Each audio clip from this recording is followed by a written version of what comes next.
Bir ukamiz aytayaptilar, mani deylar 9,000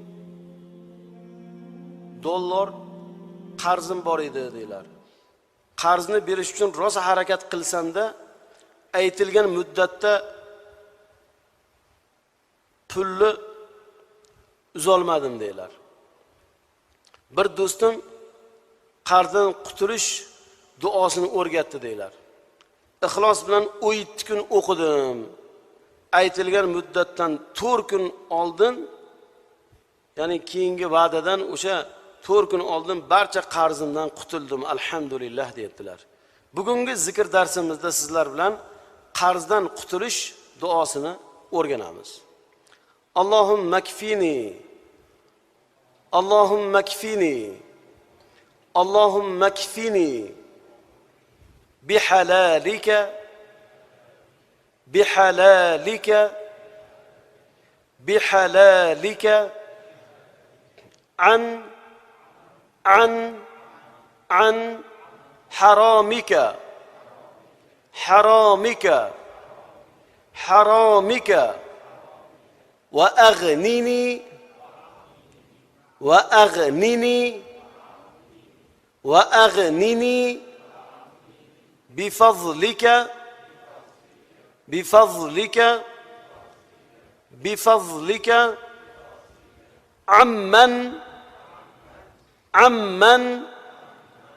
amman sivak, sivak, sivak. Demek Allahumma kfini bihalalika an haramik va aghnini bifadlika amman sivak. Yani Allah'ım meni haloling ila haromdan behojat qil va o'z fazling ila o'zgadan behojat qil. İmam Tirmiziy rivoyat qilgan hadisda Ali radhiyallohu anhuning oldilariga bir qarzdor qul kelib, qarzimni ado qila olmayapman dedi. Shunda Ali radhiyallohu anhu aytgan ekanlar: "Ala uallimuka kalimatin allamanihinna Rasululloh sallallohu alayhi vasallam. Law kana alayka mithlu jabali sirin daynan addahu Allahu anka." Qala qul Allahumma kfini bihalalika an haramik va aghnini bifadlika amman sivak. Senga Rasululloh sallallohu alayhi vasallam menga o'rgatgan kalimalarni o'rgatib qo'yaymi dedilar. Agar zimmangda sabir tog'icha qarz bo'lsa ham Alloh uni sendan uzadi dedilar. Qaysi duo ekan? Hozirgi o'rgangan duoyimiz.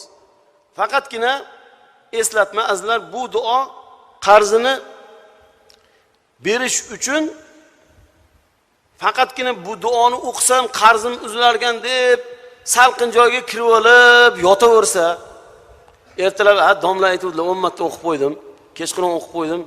Qani ana 9,000 dollar 17 kunda uzilibdi, meniki 18 kunda uzilarimgin desa bo'lmaydi. U harakat qilish kerak, kasbkor qilish kerak, uni sababiyalarini qilish kerak, jiddiy jahd qilish kerak. Alloh haq subhanahu va taolodan ixlosan duo qilib so'ralsa, bermaslik niyati bilan emas, berishlik niyati bilan harakat qilinsa, albatta Alloh haq subhanahu va taolo yordam beradi. Allahumma kfini bihalalika an haramik va aghnini bifadlika amman siwak. Allahumma kfini بحلالك عن حرامك وأغنني بفضلك عمن سواك. اللهم اكفني بحلالك عن حرامك وأغنني بفضلك عمن سواك.